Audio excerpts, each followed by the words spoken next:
why you are so angry with me. And maybe I spend a few weekends in your yard doing yard work to make me remember that donuts aren't that much fun to do in your yard. Yeah, okay, yeah. So that's restorative justice, where you get to air your grievances and I get to work my way back into the good graces with you and the community at large. And doing that work for you and the community service makes me more of a stakeholder in the community, and that cuts recidivism. Since I've been in Eagle County, as long as I'm, sorry, doing community service, I served on the Eagle County Zoning Board for 7 years. I volunteered for the Eagle County Fair and Rodeo for 17 years, and for the past 3.5 years, I have been making the seniors of the Gypsum Rec Center's lives a living hell as a senior fitness instructor.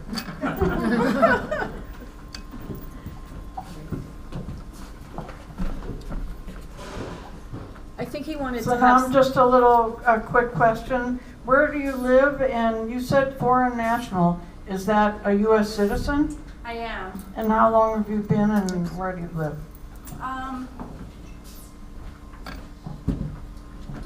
So I live in Frisco.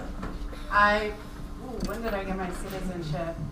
I believe it's been about 12 years that I've been a U.S. citizen. I moved to the U.S. in '94, and I've been a Colorado attorney since 2009. So fairly new to Colorado. I moved here as soon as I graduated from law school. I hadn't even been here, but I love the mountains and I knew I would love this place, and here I am. So that's how long I've been here. I don't know if that answers your question. And you live in Frisco. And I live in Frisco and I love it. I really do. You know, it's funny because my family has always moved around. We're not in the military or anything, but we've always moved around. And so I've never been used to calling a place home. And Summit County is finally home, which is a terrifying thought to me, to stay in one place and call it home. But it really is. It's a community that I love, that I respect, and it's really something fantastic and magical.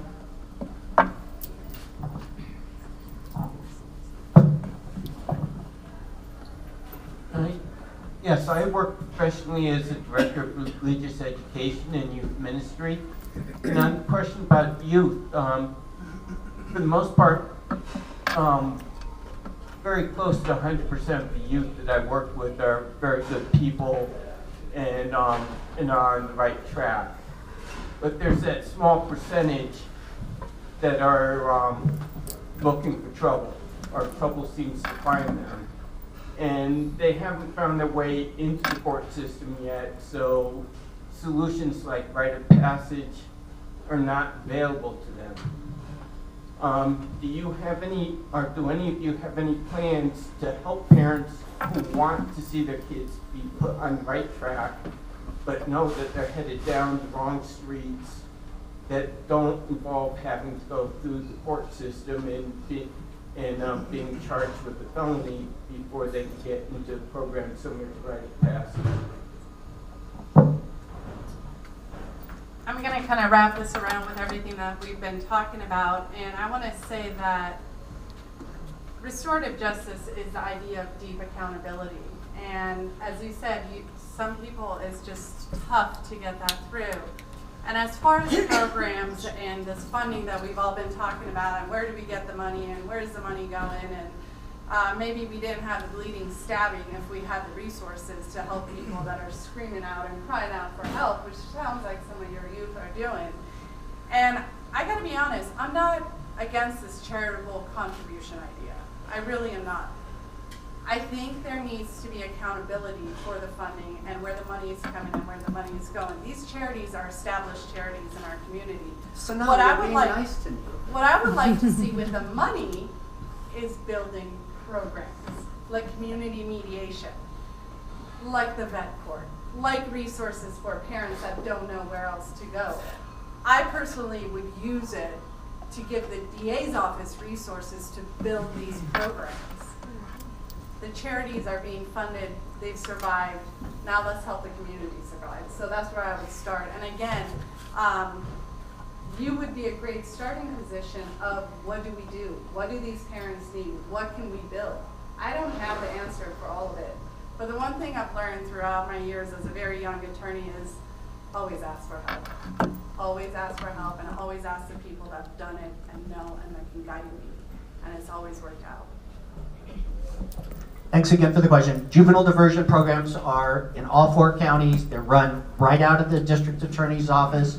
One of our coordinators, what she does is the kids will leave school, they'll come right to our office in order to do their homework. I'm not kidding you. When they go back home, they're required to give her a call and let her know that they came home. So we do really proactive things. We've done unusual things in Eagle County. We had a high school party get totally out of hand. Somebody was having a bonfire in the forest. The sheriff cited everybody for lighting that fire in the forest. We took all those kids, we invited them up to the forest for a day of cleanup on a Saturday afternoon. And they came, and that was the deal. They completed the picking up trash in the forest, and their citation was dismissed.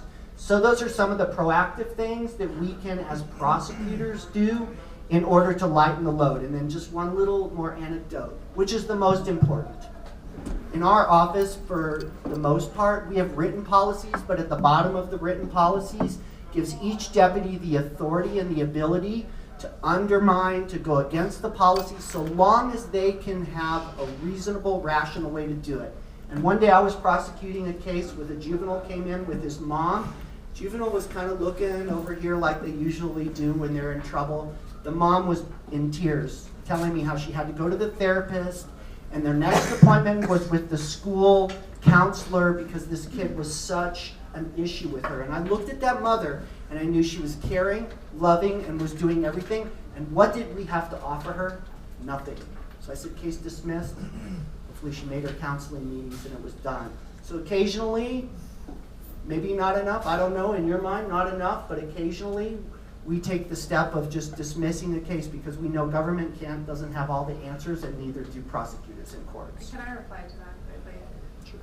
Since you said maybe not often enough, I got to tell you, I had the pleasure of petitioning to get my name on the ballot. And so essentially I had to shake hands with 1,200 people and tell them what I'm doing, what I'm about. Some of them signed although they weren't registered to vote. And it was really, it took me out of my comfort zone, that's for sure. But it was really an amazing experience because I got to hear people's stories. And I cannot tell you how many mothers, Bruce, honestly, cried to me because your office re-victimized them. And what you did to their kids' life destroyed their families. And I wouldn't just be up here saying that. Like I said, my dog bite case is one that I'm very familiar. It destroyed the family financially and what it did to them for a very long time. And so, you know, as devastating as those stories were, it motivated me even more. And what I did, since we've talked about the switch from a defense attorney to prosecution, I had one of my judges sit me down and ask me if I could do that. And at the end of the day, I decided if it's the pursuit of justice that I'm after, I can do it. And I wrote myself a letter. And I did it about a month ago. And I wrote the letter so if I'm in Bruce's seat, I remember why I did this. And that I never lose sight of the community and the people and the justice that we all want and the help that we all want. And I just did that as a reminder, and I wrote the stories of those mothers and their kids and where they came from and their struggles. And again, I did it for myself, and it's just a reminder that this is just about the community, and that's all it is about. So 2 years ago, I went to a crime scene in Gypsum, and there was a man laying on the floor in a pool of blood. And the person who had pulled the trigger while that person, his father, was talking on the phone, was a 13-year-old boy. One time in the head with a .22. really sad stuff. That mother was crying too. That mother was victimized too. But I didn't have a lot of choice when I had to balance your protection. Because I saw that 13-year-old boy, and I realized that the potential for violent crime was significant for an undefinable period. I wish I had confidence that the resources that we had in Colorado would cure that young man of the demons in his soul.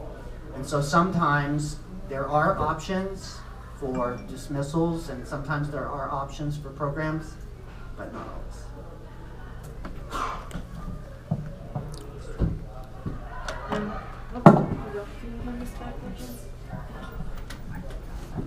My name's Phil, and the question about resources, not the formula between the different counties, how you're financed, but who determines your budget, how much money you got to spend, because it's a finite resource. How do you work within that budget, and who determines it?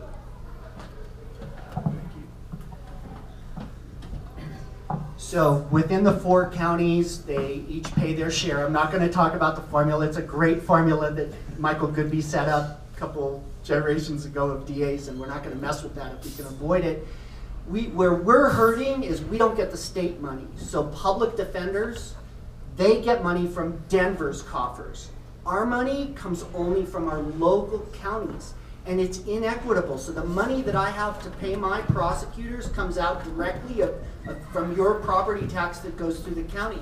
But the money that they have to pay the public defenders comes from Denver. So the public defenders get 20% more money doing essentially the same job on different sides of the courtroom. That is inequitable. So we, as prosecutors, we got this year in our district 1 fellow that was legislation that I testified in favor of at the state 3 years ago, meaning we get, in essence, a free lawyer for 1 year, woohoo for the rurals.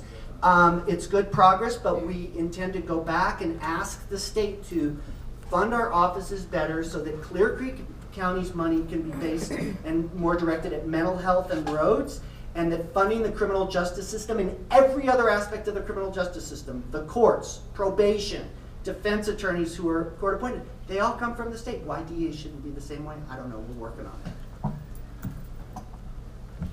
I have a question.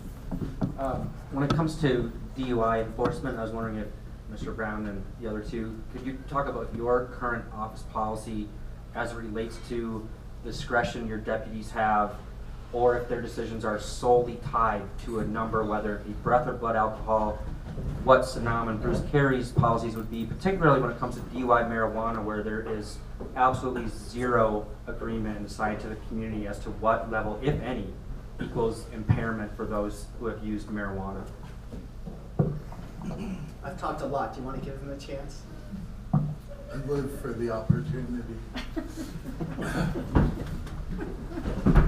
There's huge discrepancies on marijuana levels as to what, if any, causes impairment with experienced chronic, chronos being over time, Greek,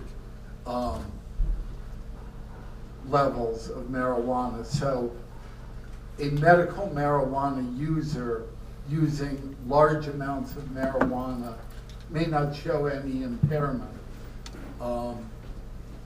My mother, at a second glass of sherry, would be impaired because she doesn't drink, though she would be legal to drive. So I, once again, believe that it should be on a case-by-case basis, and I would not base it on numerical analysis alone. I feel that that lets you slide into rigid guidelines when case-by-case basis on the evidence available should be given more credibility. Actual signs of impairment in the driving, in the ability to talk and walk and carry on physical functions those to me would be more important than numbers alone. So what I've seen happen, kind of going back to what you said, it does seem like, well, this is your client's DUI second, so the offer is the DUI or a DWAI second. And they don't really look at the facts and what's going on or what the bases are. They just kind of give the offer because this is a second. And I know the defense bar has had a lot of success in our trials because of that. And going back to Mr. Carey's point, it does need to be based on the individual and what the indicia are in that case. Right now I have cases where the deputy knows it's a horrible case and that they can't prove it beyond a reasonable doubt, but instead of dismissing it, they want a reckless charge or a wet reckless or something that still throws a book at the person, and that's just not the way it should be. Now, when it comes to marijuana DUI, I gotta be honest with you, I've gone to the seminars, I've done the conferences, and as a defense attorney, it's definitely on our side. The law hasn't caught up, and I've thought about prosecuting those cases, and the only thing I can say is thank God for juries, because they're the ones that can assess the indicia, look at the impairment, look at the bad driving, if there is any, and be really kind of objective about the facts and decide objectively if the person is guilty or not, but the science just isn't there. And that's not anyone's fault, but yeah, it's going to be a tough road for a prosecutor to prosecute those DUI marijuana cases, for sure. So Jim, thanks for your question. We do have policies, and part of that evaluation in the policies is that level of breath. So if you blew 0.09 just over the legal limit, it's likely that we're going to dismiss the DUI charge and make you a plea bargain offer that's much more generous than somebody who's double the legal limit at a 0.16. In order to have any consistency so that a person arrested in Clear Creek County and charged with DUI is treated fairly and similarly to a person in Eagle or Summit County, we have to have policies. But again, at the bottom of all of my policies say, you as the attorney have the ability to deviate from the offer where appropriate. I just ask that the attorneys document the file. I've also been really open to defense attorneys to say, hey, if you've got a problem on a case, let me know, call me up. The good thing is we're small enough district so that I as the elected DA can be available. If you all don't have my cell phone, you should get it. 303-810-5555.